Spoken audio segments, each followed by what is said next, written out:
Ladies and gentlemen, welcome to the Sheffield United Way YouTube channel. This is a match reaction to Preston North End 2, Sheffield United 2. Now, before this game, I said right at the end of the stream, in hindsight, looking kind of forward to the game earlier on, I was thinking, a point against Preston, who've got 7 points from 9, would be it'd be a good win. It'd be a good draw, sorry. It'd be very, very good. But looking back on that, I don't know how you can look at that and think anything other than 2 points dropped. That was an absolute embarrassing performance in that second half. I'm not sugarcoating it. I'm sick of sugarcoating it.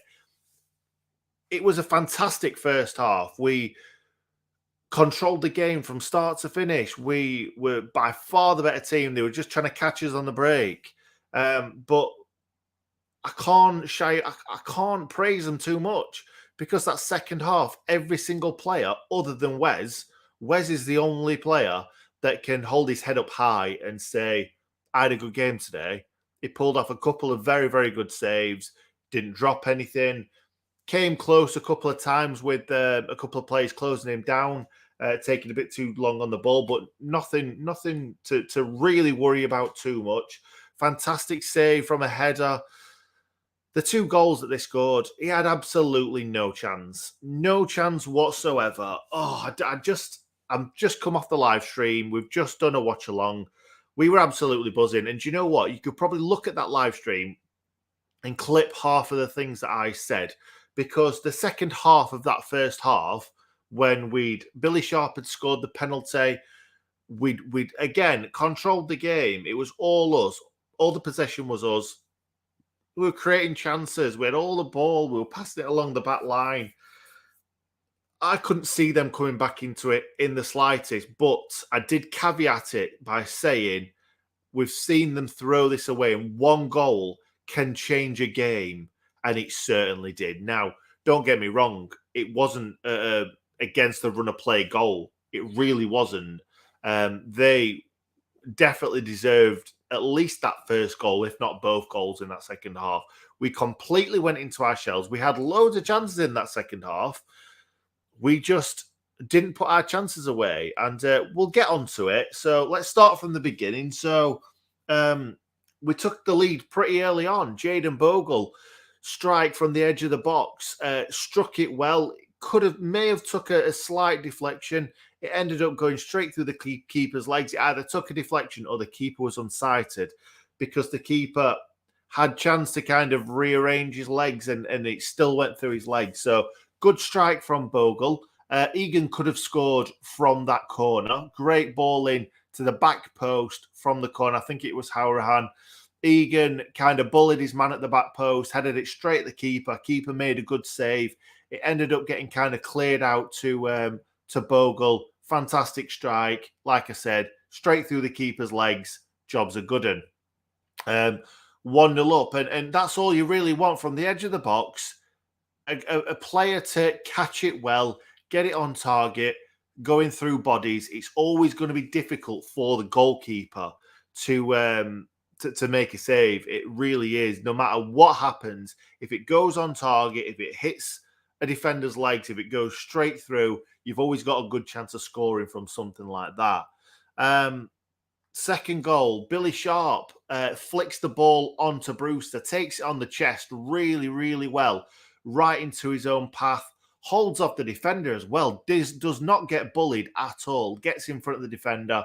He's going on to have a shot with his left foot. I don't think he tripped it with his foot. I think his arm just came across, and Brewster maybe saw a chance to go down. And who can blame him, really? Who can blame him? He gets the man sent off, and we get a penalty that Billy Sharp slots home absolutely fantastically, which brings him up to joint top goal scorer, I think it is, with Nugent.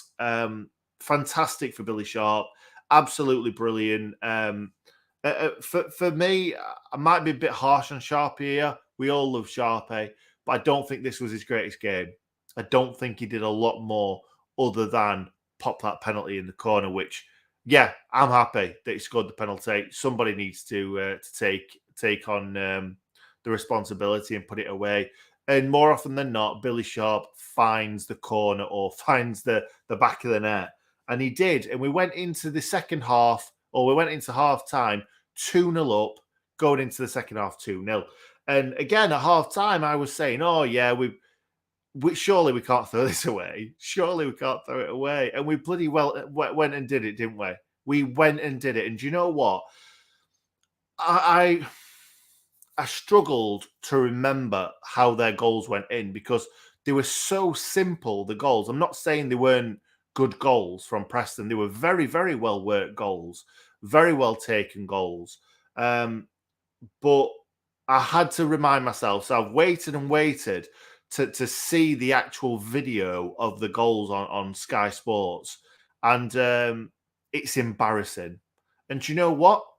You'd have thought, oh, God, yeah, probably Jack Robinson's fault, both of them, as always. No, no, no. John Egan and Chris Basham, the two players that you expect are going to do us justice. They are the lads that if two players were running at two players, you would want the two players on our side to be defending being Chris Basham and John Egan. And they both got sold an absolute, I don't know what to say. The ball was thrown in, it was flicked around the corner, and both Basham and Egan went to the same player. Both central defenders, or two out of the three, went out of defence to the edge of the box, ball played in behind, and then Jack Robinson is left. Do you go to the man? Do you stay in the middle? Or do you go to the man that could receive the ball? Because if you go to the man that could receive the ball, then the player can just bring it in and then you're forced to go back out there. So Jack Robinson was just in two minds, and there's absolutely nothing wrong with what Jack Robinson did, in my opinion. Yeah, fair enough. He could have made his mind up and either gone to the man or gone to the ball where it would be played. He was kind of in, like I say, in two minds. But when you're having to mark two players, it's very difficult to make your mind up in that split second what to do. And he kind of just stayed in the middle and just kind of stayed in the middle of the box. But it's not his fault at all. John Egan and Chris Basham been sold the dream of going out to this player and him just flicking it around the corner to Daniel Johnson. Like, he's going to find his man every single time. And he did. Played it into Alan Brown, and you don't want Alan Brown in that position right in the middle of the box just to side foot it home. Oh, God. Great finish from Alan Brown. Great ball from Johnson. Great bit of play, but shocking defending from Egan and Basham. They're the two players that you can count on, and it's frustrating. It's really frustrating. But that goal was coming. They had so much of the play. We just let them come on to us, and they punished us. And when you go kind of, you concede a goal, you either shut up shop or you go for it, don't you? And you're like, no, they've got 10 men. Let's put pressure on them. Let's get the ball forward. Let's pressurize the defenders. Let's not let them get out really easily. And we didn't do any of it. We didn't shut up shop. We didn't bring on defensive players to kind of sit in front of the defence and make sure that they can't get any crosses into the box or get any through balls through. And we didn't go for it. We did neither. We took off Ndai. We took off Brewster, which both of them have legs. Now, don't get me wrong. Brewster, before the first goal, I should have really mentioned that. Brewster missed an absolute sitter. Lovely flick ball through from Basham, I believe it was, right into Brewster's feet. The keeper comes out, trails his leg, trying to make himself as big as possible. Brewster doesn't even find the target. He puts it completely wide. And I know he's not had much game time. No one has. But a born striker puts those in the back of the net. Now, I'm not saying that Billy Sharp would have put that away, because Billy Sharp hasn't been on form as of late. But you'd expect Billy Sharp to put it away. You'd expect anyone to put it away, really. Even if that was Ollie Burke or Ollie McBurney, I would expect them to score. Like, they might not, but anyone in that position, you expect them to score. They've got so much goal to aim at. Slides it wide. And really, that's 3-0. That's game over. But then that's when pretty much within a few minutes, they'd scored a goal. And that's 2-1 instead of 3-0. And game's back on. And they're obviously full of spirits, high spirits from just scoring a goal. They are now 2-1 behind, 1 goal away from a draw. And it didn't even look like they had 10 men. It looked like we had 10 men and they had 11. And the thing was, I said to Hal at the time, we brought on 𝐍𝐸 fair enough, because Ender Stevens looked injured. He's the only left-sided defender on the bench. Yeah, he goes there. Then we bring Sander Berge on. I can't remember who came off for Sander Berge, but why? Why? He's not a player that is going to shut up shop. And that's what we needed. That's what we needed there and then. We needed somebody to kind of get stuck in, sit in front of the defence, get rid of balls, stick tackles in, kick players if need be, give away free kicks, stop them from getting forward and getting balls into the box. And Sander Berge is not that guy. He's not that guy. He's never going to be that guy. Unless you're trying to score a goal, Sander Berge is not the player to bring on in that position. And we gave it away. We threw it away with not long to go at all. Not long enough to try and mount an attack to try and get ourselves the win, which we should have had. But the final goal just takes the biscuit, really. Now, the first one was frustrating, but the second one did see the ball comes up to him. He doesn't quite hang on to it. Should have done a lot better. But you shouldn't give a goal away by a striker not being able to hold it up on the halfway line. They come forward. 𝐍𝐸 is playing on the left wing. He's playing as left striker at this point. And he's so far up. Ched Evans is stood on the right wing. Norrington Davis has completely left him. He's on the charge. He's going forward. And then he has to sprint back. Ched Evans is stood on the wing, waits for the ball, and then just rolls it across the box. Egan can't do anything about it. Chris Basham completely loses his man. I don't know whether he were expecting Bogle to pick him up. Bogle's never going to do that. Bogle is not a good defender. Not when you need one anyway. And Basham looks over his shoulder to the defender. To the attacker. And then he's like, yeah, sorted, no worries. And he's the one who puts the ball in the back of the net. Now, I love Basham to bits. I love Egan to bits. But they've not covered themselves in glory at all tonight. Not in that second half, at least. Shocking. Absolutely shocking from the pair of them. Especially Basham on that one, where he looks over, looks at his man. He knows where he is. And then he completely just lets him go. Doesn't even bother attempting to kind of get hold of him. Now, that's what you need to do in the box. If you can see that ball's coming into the box, you either get goal side or you just get on top of him, stop him from having just side footing it in the bottom corner.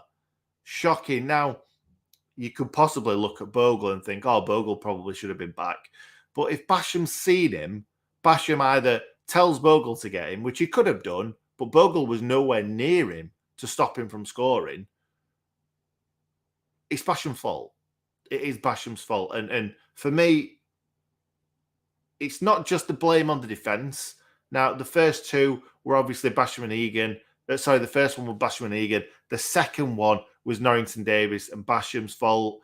But the problem that I've got is the fact that we sat back. We completely sat back, let them come on to us. They've got 10 men, for God's sakes. They've got one less man to ours. That's how simple it is. And we can't... We just let them come on to us. We didn't even have all the ball. The first half, even before they had a man sent off, we had all the ball. They was just trying to hit us on the break. And it's just embarrassing. It's completely and utterly embarrassing. Fair enough, they've done well recently, and obviously they're full of high spirits, but they certainly weren't in that first half when we dominated them and then we were 2-0 up. Frustrating. Like, I'm not going to go through the team fully because, like I said, 𝐍𝐶 is the only one that can hold his head up high. I think 𝐸𝐸man and 𝐍𝐸 had a good game. I think he played well. I think he held the ball up, held on to it well, created chances.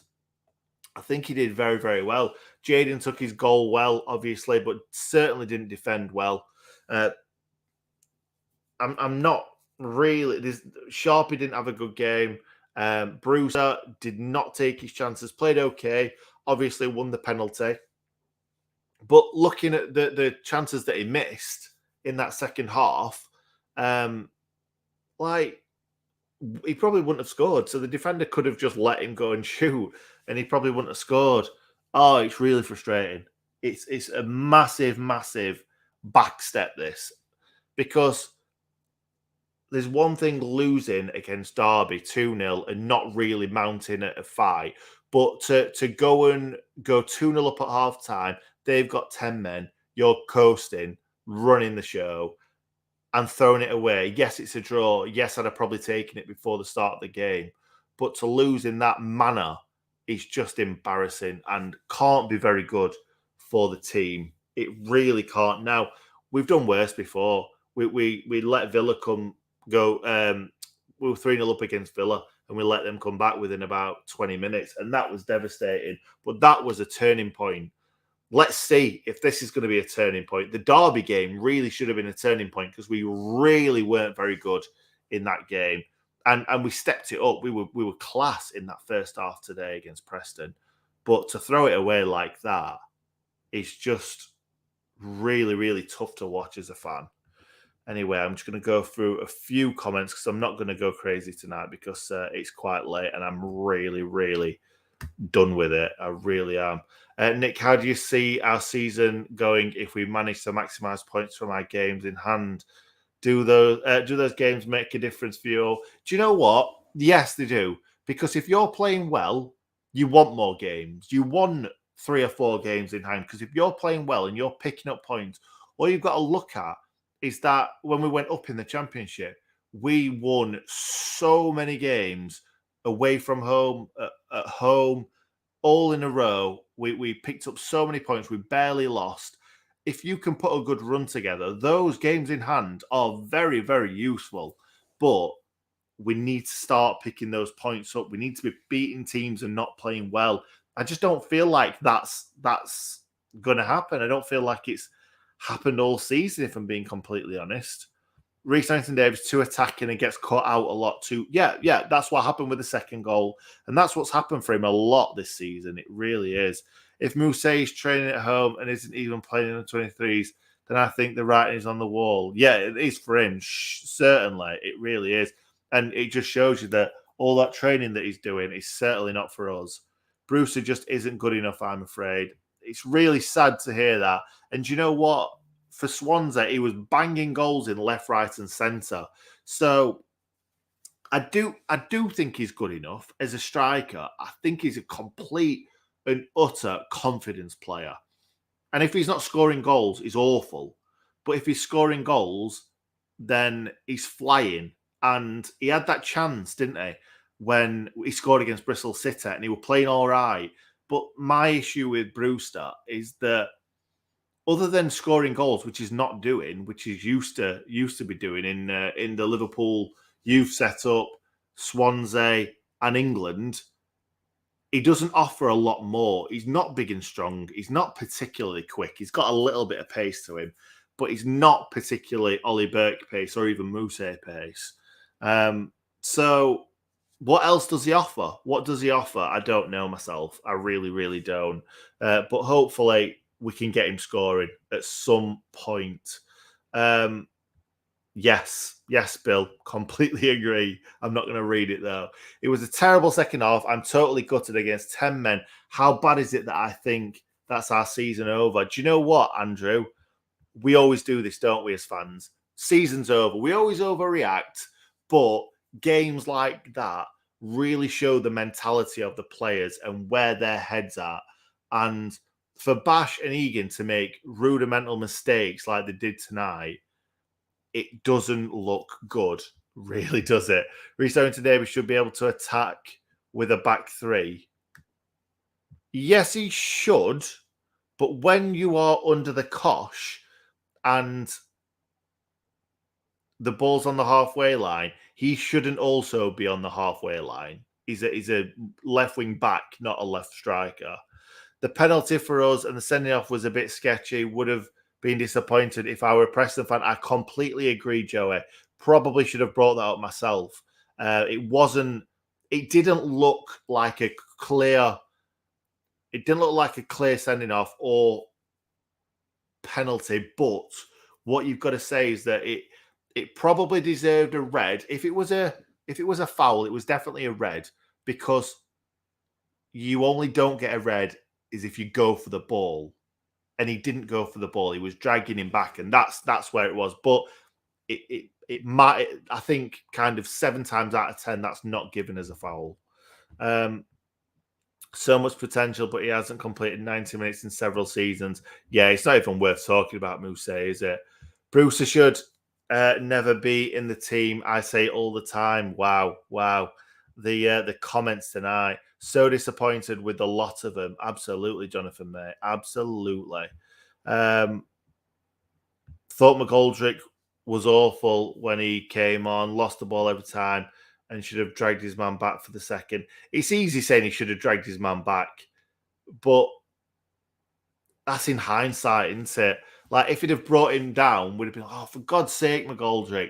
But obviously, because it led to a goal, you do think that. You really, really do. And he didn't have a great game when he came on. He really, really didn't.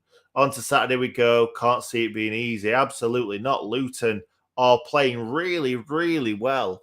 But it's at home. And really, on paper, we always say this, but we should beat Luton Town at home. It's not going to be easy. But if we can play like we did against Bristol City, when everybody was dying for each other, and we score an early goal, and I don't know, we got the fans behind us, we should beat Luton. We should. And that could kick us on. What's needed for our future going forward? $1 million question, that, mate. I don't even think the powers that be quite know the future for the club. I think we need to see what happens this season, because if it tails off and we win 1, lose 2, draw 1, win 2, lose 1, lose another, draw another, we need to look at it as a whole picture and see if Hecky is the right man for the job, or if there's somebody else out there who would take us forward, or if the players have to go. It's a tough one right now. It really is. It's the players that have got to pull the finger out, really. Fantastic first half. I can't get my head around what the hell happened in the second half. Feels like a loss. It absolutely does, mate. It really does. Pathetic and unprofessional. I completely agree with that. Berger out. Fair enough. I think we need to bin Wilder's signings. It's a problem, though. You've got so many of these players on so much money that you've paid a lot of money for. Do you really want to just bin them for like 5 million or something like that? It's so difficult to make that decision when somebody has been bought for 20 odd million. Brewster all-round game was good, but finishing was so costly today. And Diane Brewster going off changed things. I don't actually think, Hal, and you'll know what I'm saying here. I said it on the watch along. I don't actually think Brewster's all-round game was that good today. I think he did okay at times, but I don't think his all-round play is good enough, if I'm being completely honest. And his finishing certainly isn't. Why can't Stevens take on a player anymore? I just don't know. Just need a win at home on Saturday to lift spirits. Yeah, and that's the thing. That is completely the thing, isn't it? If you get a win, you start to believe. If we get a good, convincing 2-0 win or 3-1 win or something like that, everybody thinks differently. So let's just see what happens. Needs 𝐍𝐸𝐶 back desperately. Yep, you can say that again, mate. You can say that again. Can't blame the defence when your midfield offers no protection. I said the same thing. I said it's not just all about the defense. The midfield needed to be in there scrapping for everything, giving away free kicks, breaking up play, and it wasn't good enough. But the defense was shocking, and you always have to look. You always look at key mistakes in defense to see where goals happened. Massive overreaction. It's in there for us with Mr. It's a confidence thing with us. It's not a lot of things wrong. Okay, so I'm not sure about that call, mate. I don't know about that. 70 minutes of the game. I'm not sure about 70 minutes. I'm really not sure about that. I think for most of the second half, they were the better team. This season is a mid-table end. Fair enough, fair enough. Right, let's leave it there, guys. I know there's loads and loads of comments coming in, and I love it, but I've just not got time. We've gone 26 minutes in now, and Dai was great tonight. I agree, Wayne. I think he was fantastic. I just want to see a little bit more end product from him, but everything else is brilliant. I love Wilder, but all his signs have been shocking.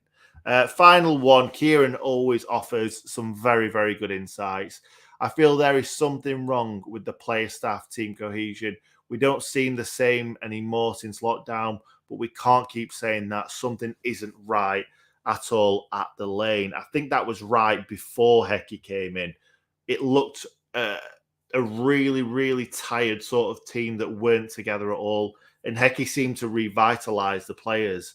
And something's happened that's like something's not right, is it? I think maybe just a bad result here or something behind the scenes. Something's not quite right.